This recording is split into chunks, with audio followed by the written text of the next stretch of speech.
Sinulit ng ilan nating kababayan ang Semana Santa para makapamasyal kasama ang kanilang mga kaibigan at kaanak.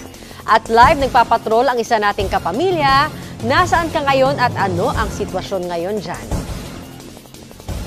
Yes, Bernadette, kasalukuyang andito nga ako ngayon sa isa sa pinakasikat na pasyalan tuwing Holy Week, ang Bastaco White Beach ng Moalboal, Cebu.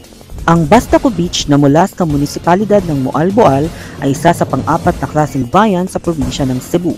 At isa rin ito sa dinudumog tuwing Semana Santa dahil sa angking ganda ng dagat na Maala, Boracay. Talagang sinulit nga ng ilan nating kababayan ang bakasyon kasama ang kanilang kaibigan at kapamilya. Bernadette, nag-ikot-ikot ako kanina dito sa Bastaco White Beach at wala naman tayong naitalang disgrasya.